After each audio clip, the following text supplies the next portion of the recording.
సదాశివసమారంభాం వ్యాసశంకరమధ్యమాం అస్మదాచార్యపర్యంతాం వందే గురుపరంపరాం.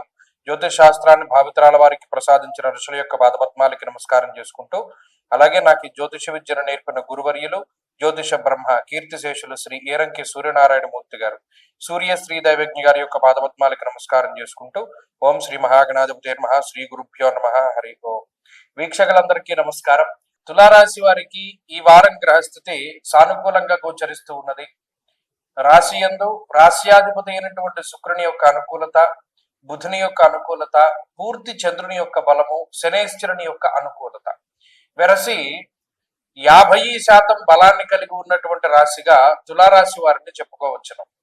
ముఖ్యంగా గత వారంతో పోలిస్తే ఈ వారంలో పూర్తి స్థాయిలో చంద్రుని యొక్క బలం ఉండడం ఒక అనుకూలించేటువంటి అంశం. దశమ ఏకాదశ స్థానముల యందు చంద్రుని యొక్క సంచారం మానసిక ఉల్లాసానికి కారణమవుతుంది. నచ్చినటువంటి కార్యక్రమాల్లో నిమగ్నమవుతూ ఉండడం, అలాగే సేద తీరుతూ ఉండడం, కష్టపడినటువంటి తర్వాత కొంత రిలాక్సేషన్ గా ఈ వారాన్ని భావించవచ్చును. అలాగే ఏదైనా ఒక పని చేయవలసి వచ్చినా కూడా చాలా ఇబ్బంది పడకుండా, కష్టపడకుండా చాలా తేలిగ్గా ఆ పనిని పూర్తి చేసేటువంటి పరిస్థితులు ఈ రాశి వారికి ఉంటాయి.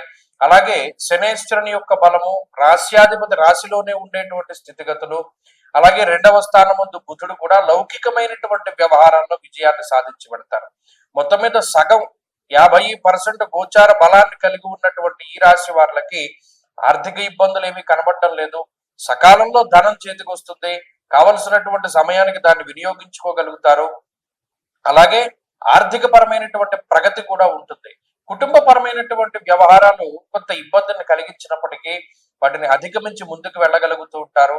ఉద్యోగ వ్యాపారాల లాంటి విషయాల్లో కించిత్ ఇబ్బందులు ఎదురైనప్పటికీ వాటిని అధిగమించగలుగుతారు.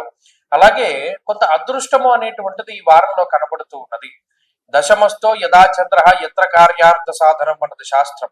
ముఖ్యంగా ఈ వారంలోనే మంగళ బుధవారాల్లో తలపెట్టినటువంటి ఏ పనైనప్పటికీ కూడా అది దిగ్విజయంగా ఎటువంటి ఆటంకాలు లేకుండా పూర్తవ్వడాన్ని కూడా మనం గమనించవచ్చు.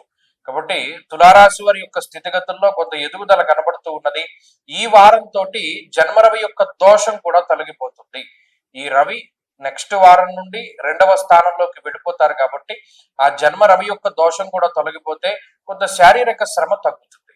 ఈ రాశి వారు ఈ వారం మరింత అనుకూలమైనటువంటి ఫలితాలను సాధించడానికై సూర్యారాధన చేస్తూ ఉండడం చెప్పదగినటువంటి సూచన. ఈ వారంలో కలిసి వచ్చేటువంటి రోజు బుధవారంగా చెప్పవచ్చును. అదృష్ట సంఖ్య 2, అదృష్ట వర్ణము ఆకుపచ్చ. తదుపరి వృశ్చిక రాశి.